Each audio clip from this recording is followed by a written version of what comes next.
Thank you. So tonight we're going to do some kind of deep and both surface work around what the work that our wellness committee has been engaged in around comprehensive sexuality education. Heidi's going to inform us all about the California Healthy Youth Act, which is the law that guides the work in this particular topic. I'm going to share with you the two curricula that we're currently reviewing on our wellness committee, and then ultimately share our curriculum pilot plans with you that will be happening this spring. We certainly have a time to share a Q&A at the end, and we're happy to answer your questions this evening. So all of the work around comprehensive sex ed in our district is being guided through our wellness committee, our district wellness committee. And I wanted to just share with you the membership here. We have a wide variety of folks, from administrators across the district. We have our teachers across the district and one of our school psychologists. Shali Surkey on our board has been attending all of our meetings. We have our fabulous nurse, Mary Fitzgerald, and a variety of parents who volunteered to be a part of this work. So again, they range from schools across our district and represent different grade parents as well. And then down here, I have the group Cardea, which Heidi Winnig is a part of, and Cardea has a partnership within our county to really support districts in getting comprehensive sex ed up and running. So I really appreciated Heidi has attended one of our wellness committee meetings and is slotted to come and join us at our next meeting as well. So the charge of our committee this year has really been to develop a comprehensive sexual health program for our middle grade students, and we'll get into some of those details, but really the nitty-gritty work of what we've been doing is looking at curriculum options. Ultimately, we're going to set a pilot, and then we've really been discussing what are the best grade levels for the implementation of our new curriculum. So I put together this timeline and wanted to share it with you. Oh, I'm going to go back. I did want to let you know that I have embedded a survey at the end of tonight. So if you don't get a chance to ask a question, or you really just wanted to provide some input, at the end of our session tonight, when you get your Zoom registration recap, there should be a link to a feedback survey, and that survey information will be shared with the wellness committee. So we do appreciate any feedback you want to give to the committee. So here is our timeline, and I wanted to give you a chance to just look at this. Hopefully you can see it closely. Our wellness committee convened in early January, just at the new year, and we spent our first meeting learning about the California Healthy Youth Act, which is the law that guides comprehensive sex education. During that time, we spent about 2 hours really trying to understand what the California Healthy Youth Act, or CHIA, really means, and what the implications are for the district and for the decisions that we're going to be making as a wellness committee as we make a recommendation ultimately to the board. We're also including the CC there in purple is our curriculum council, and this is our typical vehicle for adopting curriculum in Los Altos School District.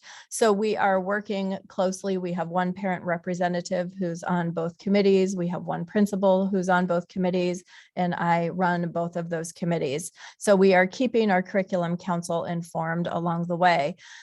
We then spent about 1.5 to 2 hours in 2 separate meetings there in February reviewing 2 curricula. One was Health Connected, which we'll talk about. The other was Positive Prevention Plus. If you were able to attend the last board meeting on March 7th, I gave an update to the board, just very similar to tonight's update around the process and the work that we've been engaged in.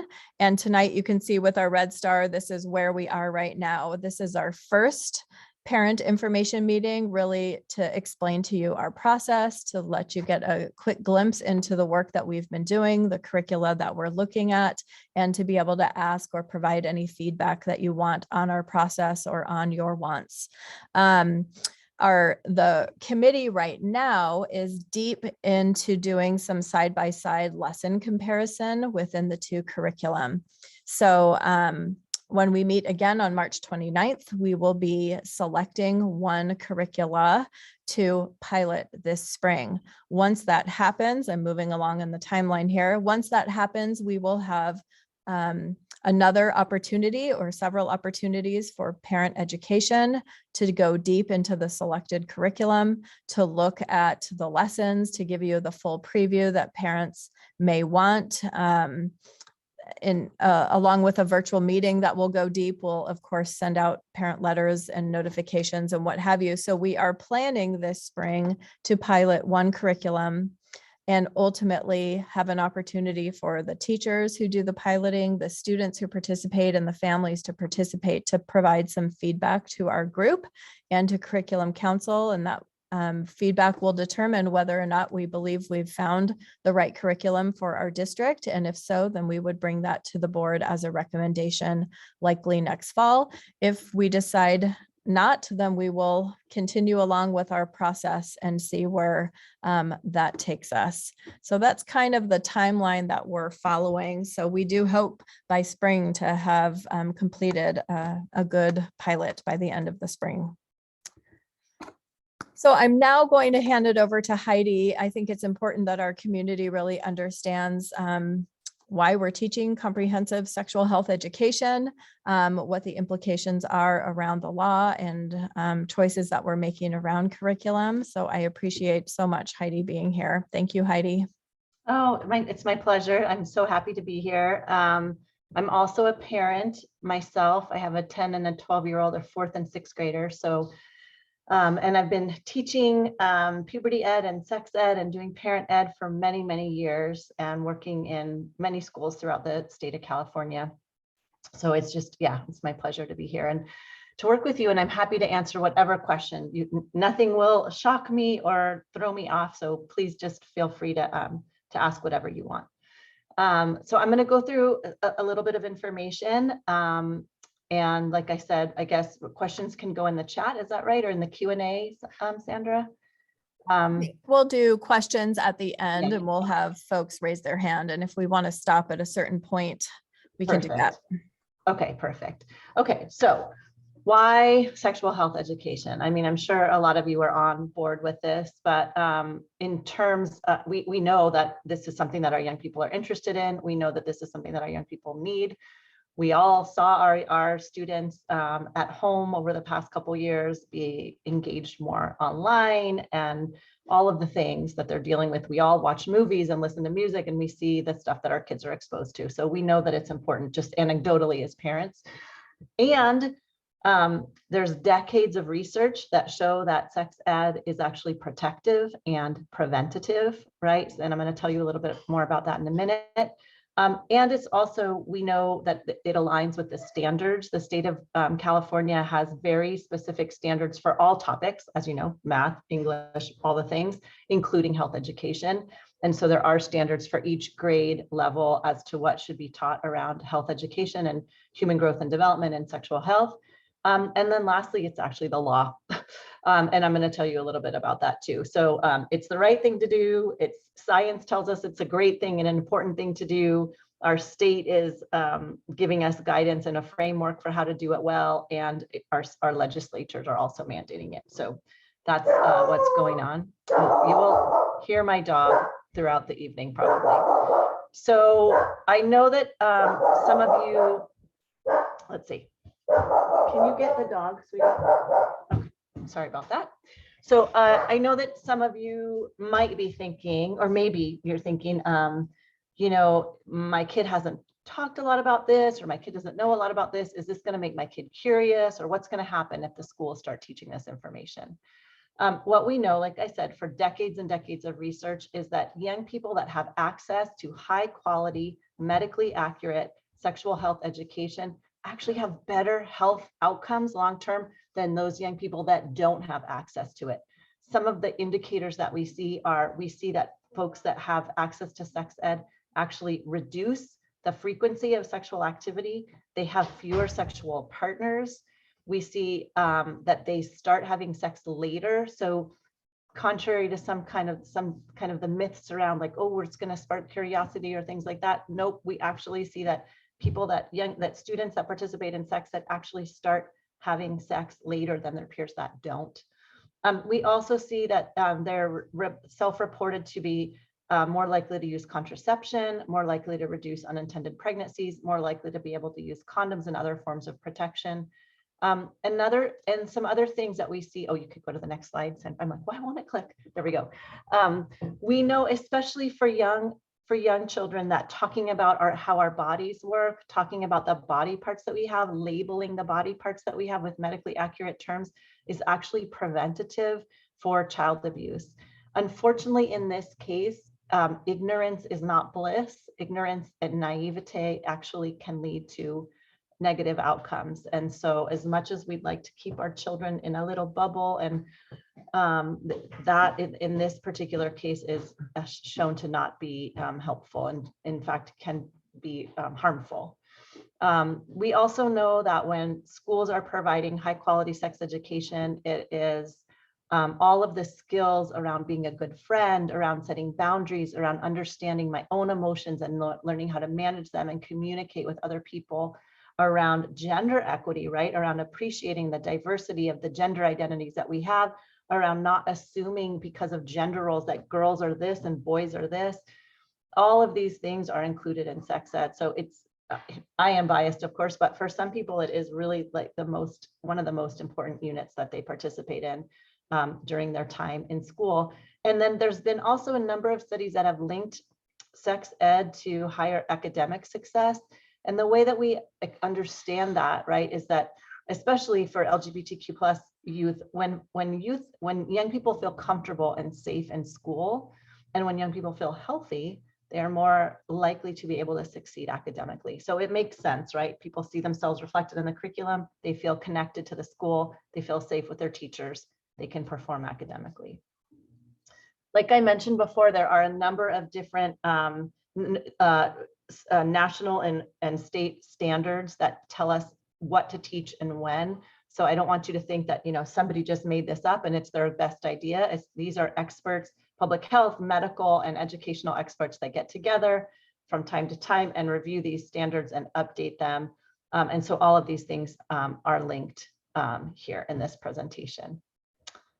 The California Healthy Youth Act went through the legislature in 2005. It became a law in 2006. And sometimes people ask, why was there a need to amend the law? We have had a comprehensive sex education law for many years, since the 90s, where in our state, abstinence only or shame-based or fear-based education has been illegal since 2004, I believe. And we, if you look at data from the CDC, the Youth Risk Behavioral Surveillance data, you will see that California is leading the nation in our teen pregnancy rates are the least among the nation. And we have a bunch of other really good indicators that show that what we're doing is actually working. So we feel very proud of that. But in 2011, sorry, there was some research done out of UCSF that showed that sex ed was being delivered kind of if a teacher felt comfortable doing it. So even within schools and within districts, there was no uniformity, right? So if somebody got lucky enough to have a teacher that cared enough to teach it, they got information. And if somebody didn't, then they didn't. And that was a problem with equity, right? Because if the research is telling us that this is protective and preventative and provides better health outcomes for our young people, we don't want to be providing it only to some people and not to other people. And so that's kind of in short what happened as it went through the legislature. The legislature decided that this, for the sake of equity, needed to be something that was accessible to all students in the state of California. Okay, so this is a bunch of legalese, but I'm just gonna go through so you understand when Sandra talks about the different curricula, you understand where this is coming from. So like I said, since 2016, this has been mandated in the school, in K through 12 public schools. So sex ed or comprehensive sexuality education and all of the content within it needs to be taught at least once during middle school, starting at grade 7, and at least once in high school. It can be taught more, and it's wonderful if you have a K through 12 scope and sequence, but at the very, very least, it needs to be taught at least once. And whenever you teach, if you do teach K through 12, there is a series of baseline requirements. The other thing, and I'll go over those in a minute, and then the other piece that I want you to know is that you can't just have anybody teach this material. It is mandated that teachers are trained every 3 years. They have to continue their training. And so you can't like have a sub come in and do it, or, you know, somebody that's just doesn't know how to create the comfort and to be able to deal with these sensitive topics. Okay, so whether you're teaching in middle school, high school, elementary school, the human growth and development, puberty, sex ed needs to be age appropriate, which is defined by cognitive ability, meaning that young people, that the students are capable of understanding the material, right? It needs to be medically accurate, which sounds like duh, but we are one of 13 states in the nation that actually requires medical accuracy. So there are many states that you can teach whatever you want. We are a state that requires it to be medically accurate. So that's a good thing. We also require our education here to reflect all of the diversity that we have in our population. So the education in public schools in California needs to be appropriate for students, no matter what language they speak at home, no matter what sexual orientations or genders in their family, no matter what ethnicities in their family, what kinds of abilities and disabilities. All of those children are welcome here, deserve to see themselves reflected in the curriculum, and they're considered what's called protected groups. So we need to make a special effort to make sure that everyone affirmatively sees themselves reflected.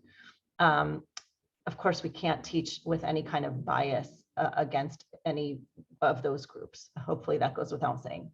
Okay, the next slide. So again, K through 12, we must talk about gender, gender expression, gender identity, the harm of negative gender stereotypes. We must encourage communication with trusted adults, which is a great thing, right? So there's usually some kind of homework prompt or some kind of, some kind of take-home assignment to interview you or talk to you about what they're learning. We need to be talking about relationships, the importance of healthy friendships and healthy relationships, and committed relationships. We need to be offering information, knowledge, and skills so that young people can make healthy decisions about their sexuality and their relationships. Again, public school, we cannot teach any religious doctrine. Hopefully that goes without saying. And that importantly, every single person that teaches within a sex ed unit has to be aligned with this law, right? So you can't bring in, somebody that's teaching one idea and somebody that's teaching another idea. It all has to be within a comprehensive sexuality education. We certainly teach facts and allow for all different values of our families and send those students home to talk to their families about values, but we need to be providing a comprehensive approach in the classroom, and in an approach that that again includes all of our students. Okay, next slide. So in terms of 7th through 12th, and I know that some of you are probably 5th grade parents, all of what I've said so far is applied to any grade. Now this is just middle school and high school, okay? So by the time you get to 7th grade, you see a few more content requirements. So we need to teach about HIV, we need to teach about sexually transmitted infections, and we need to teach about societal views around HIV and sexually transmitted infections that build empathy for people living with HIV and reduce stigma around those topics. We need to teach that abstinence is the most certain way to prevent HIV, STDs, STIs, and unintended pregnancy.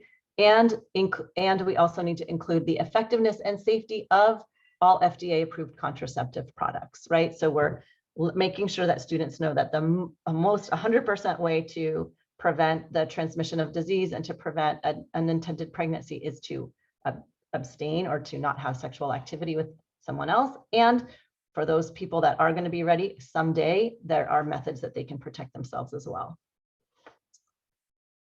We also need to include information about pregnancy, right? About the importance of prenatal care. There's been a lot of research around the health of the embryo, the fetus, and the baby developing inside of that uterus is there's long-term impacts on the whether or not that person gets good prenatal care and takes good care of themselves during their pregnancy. So we want to make sure that everybody knows about that. We also have to have an objective discussion of all of the different legal pregnancy outcomes. So that means that teachers are giving over information, again, in a fact-based, totally objective way, letting students know what is available and sending them home to you and to people that they trust to talk about your values around those different outcomes. We must talk about, we've talked about healthy relationships and unhealthy relationships, and we must give information around sexual assault, relationship abuse, violence, sexual harassment, trafficking, and provide resources and guidance on how students can access those resources if they themselves or know of somebody that's experiencing any kind of abusive situation. And lastly, we need to provide information about their rights to access sexual and reproductive health care. Okay, some of you may be wondering, well, you know, what are my rights around this as a parent? So any family can decide if they want their child to participate or not. The district is mandated to offer the education. The family gets to choose if this is the way that they want their child to learn it. So like I said, you know, we have lots of research that shows that it is really important for young people to talk to their trusted adults about these topics and to have information. If for whatever reason you and your family feel like the way that it's being taught in the district isn't the way that you want your child to learn about it, that's fine. You have your right. There's lots of different opportunities for you to talk with your own kid, for you to take other programs. So that's up to you. You have the right to be notified at least 14 days prior to instruction. I'm sure with this district, it's going to be much more than that. And then the district will let you know exactly what the process is for opting out. If you don't opt out, if you don't provide a written opt-out letter, then it is assumed that you're in. So in other words, everyone is in unless they provide a written request to be opted out. So there's no permission that you have to give. Okay, I think that's my piece. You did it. Lots and lots of information, but really critical information for our families to be aware of. So I'm going to take just a couple of minutes to let our families know what we're looking at curriculum wise. So we have worked with Heidi and a group called ASHWIG, which is a partnership group between the California Department of Public Health and the CDE, the educational branch. And they have actually gone and reviewed all available curriculum. So we have selected 2 curricula that we know are being used by our neighboring districts locally and all over the state and nationally, with some that are of high quality and really enjoy and are compliant, which is important to the CHIA. So the 2 that we are looking at, one publisher is called Positive Prevention Plus. And for them, we're looking at 3 different versions of curriculum. One is that upper elementary puberty version, so both Positive Prevention Plus and then Health Connected. We're also looking at our middle school version, so that 7th, 8th grade version. Health Connected calls it Teen Talk. Positive Prevention Plus, it's just the middle school version. And then we also want to make sure that our students with mild to moderate to severe disabilities have a slightly different customized version. So both publishers have an adapted version for our students in special education who require something a little bit more direct and concrete. So those are the 2 publishers. We've gotten a publisher review on each of those at the Wellness Committee and had an opportunity to look closely at the materials. And like I said, right now, all of the members of the committee have been encouraged to look at side-by-side lessons. So personally, right now, I'm in the process of reviewing reproduction and what that looks like as part of the puberty lessons for our elementary students. And so I'm reading through and looking at all of the graphics. I'm reading the lessons. I'm looking at the slides for both Positive Prevention Plus and the Health Connected version. My next round, I'm going to look at the gender identity and expression in the Teen Talk or the middle school version. And so, and we have Christina Murata, who's our special education coordinator, looking real closely at what the specialized special ed curriculum version, the adapted version, looks like. So that is the charge of the committee right now before we meet together in at the end of the month. So to give you a sense, Heidi talked about all of the things we're required to do, but I really wanted to get you a sense of what are the kind of lesson topics for each of the publishers. So here you can see the upper elementary, I believe, and Positive Prevention Plus, they're slightly different number of lessons, but each of these is really a lesson, about a 45 to 60-minute lesson. So you can see those lessons at the upper elementary. You can see the middle school topics, and then on the side there are our specialized adapted topics for students. Just give you a minute to read through those.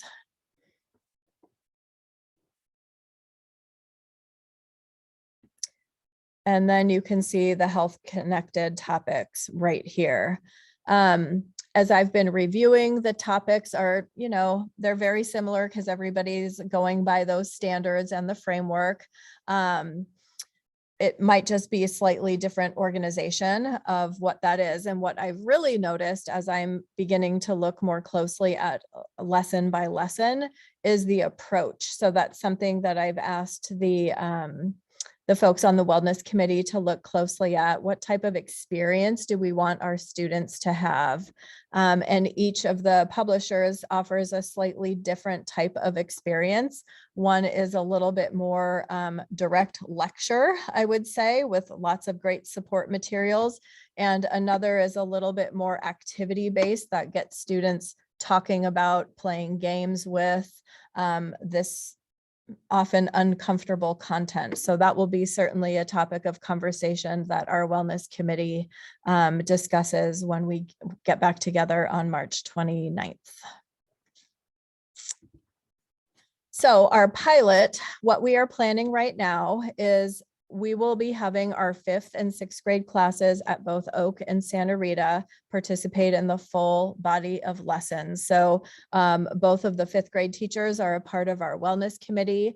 Our wonderful nurses, so the 5th grade teachers will be teaching their own class and their partner class at Oak and Santa Rita. Our wonderful nurses will be working with the 6th grade teachers at Oak and Santa Rita to do some co-teaching of that same exact curriculum. So all of the 5th and 6th graders at Oak and Santa Rita will have the same content.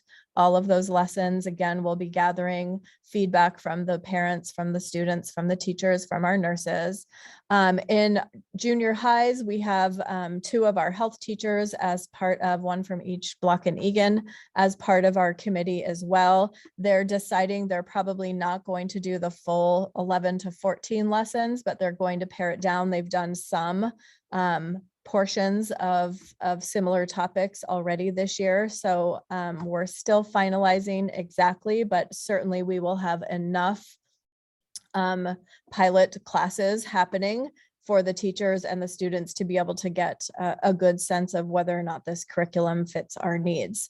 So at both block, we have Mr. Kane, Steve Kane, and over at Egan, we have Dina Zacconti, who will be the ones teaching those lessons this spring. So we're just finalizing that junior high plan, but we're getting closer every day.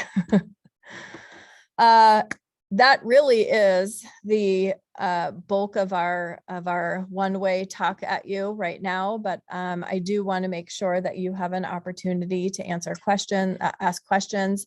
And as I said, we have an opportunity. sorry, I'm just switching things around here. But you will have a survey opportunity as well at the end to be able to provide any input if you don't want to raise your hand. But right now, if you want to raise your hand, and I'm going to figure out how to unmute you, and Heidi and I are going to attempt to answer your question. Denise, I think you should be able to unmute now and talk, Denise. Yes, hi. Can you guys hear me? Yep. Perfect. Thank you so much for the chat. I really appreciate it. For the 5th and 6th grade levels, is the primary teacher teaching these lessons, or do they have somebody else coming in to teach those lessons? They will be trained, and the teachers, so we have Carly Wilcox over at Santa Rita and Arlene Batista over at Oak. And so the two of them will be trained, and they'll teach both of the sections at their school in 5th grade. Got it. Okay, thank you. Yep. Let's see. Sandra, do you see the question? Do you see Sophia's question? Oh no. What are we currently teaching and when? So Sophia, if that's,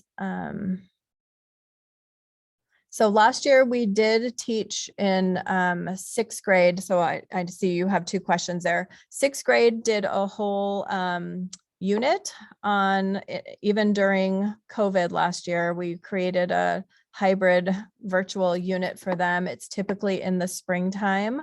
I don't know if our 5th grade, honestly, I don't remember because the COVID brain, but I certainly remember that our 6th grade, because we built out a whole learning plan unit for 6th graders. The students who do not participate in the pilot this year will get our traditional version of not comprehensive sex education. So our 5th graders watch a video around puberty. Our 6th graders watch a different video. And that's been our adopted curriculum for some time. And they have some conversations and a question box and all sorts of different things. So that plan will go forward. And then our goal would be that next year, everybody gets our new adopted curriculum. Let's see. I don't know if this is the same Sofia Yen that I know of, but there is a Sofia Yen, and I think it is Sophia, who's very well known in this field, and you are lucky if she's a parent in your district. She absolutely is. And I believe that Sophia was on our first version. We tried to get to this work several years ago. And then it didn't quite happen. The pandemic came, but yes, we are very lucky. All right. I see a guest. Is that the same person?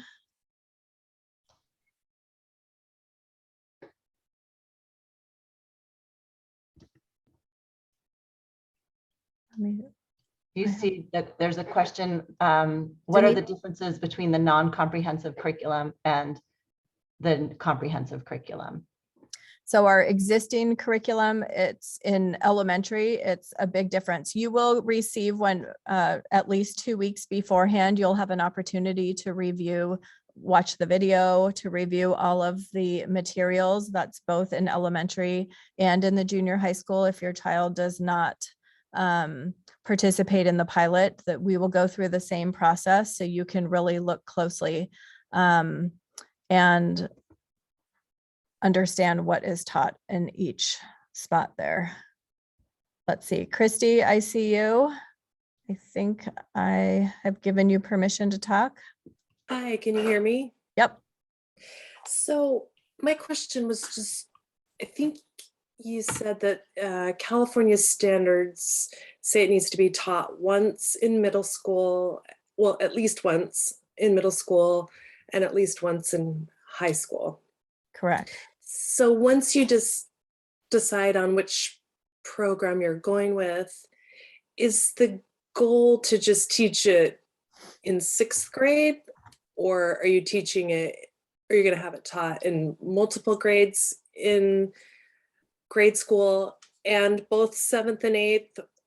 Is that part of what your committee is deciding on? It is something that we've had a lot of conversation around, actually. So we certainly want to teach a puberty unit in elementary. Right now, we're deciding where that likely will fit. Is it 5th grade? Is it 6th grade? Many places choose 5th grade. There's even been some discussion with the parents on our wellness committee that 5th grade might be too late, that there might be certain portions that we would want in 4th grade. So that is something that once we finally adopt a curriculum, we'll really look at what are the needs of a particular class, and could we create a maybe 4-8 continuum of what that looks like? So how do we do some repeated lessons or some preview lessons in 4th grade, the full curriculum in 5th grade, some reminder lessons in 6th grade,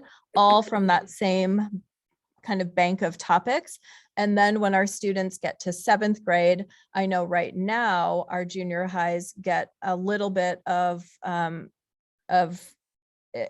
an experience in both 7th and 8th grade. And I think the teachers really like that there's some repeat in 8th grade about what they've learned in 7th grade. And then again, of course, they do have it again in high school.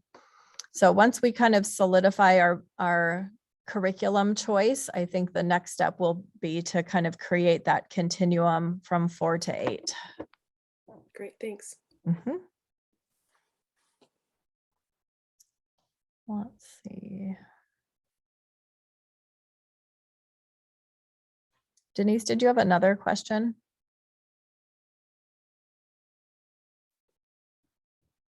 No, I didn't. Okay. I just typed you a comment in the chat. That's all. No Great. question though. Thank you. So I see that Ling asked a question about reviewing materials. So yes, so back on that timeline, once we do make a decision in late March, we want to notify all parents will be welcome to attend, but specifically the Oak and Santa Rita families will be invited to a detailed overview, a curriculum preview, to be able to walk through all of the lessons. And same goes true for our 7th and 8th grade families. Of course, anybody's welcome to participate if they want to see the curriculum in more detail, but that is absolutely a necessary piece there. And you'll get an invitation very likely from me and from the classroom teachers who will be piloting.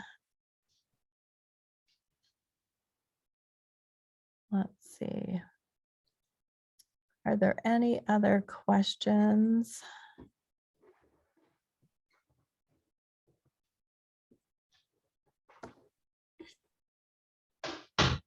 All right, I think that might be it then, folks. So at this point, I really want to thank you for joining us. I do appreciate it. This will be recorded and shared if your neighbors and friends weren't able to attend. And we'll be having another round with much more details once we make our decision, and that should happen sometime in April, likely, hopefully just before spring break is the goal. So thank you all so much for being here tonight. I truly appreciate it. Sandra, do you see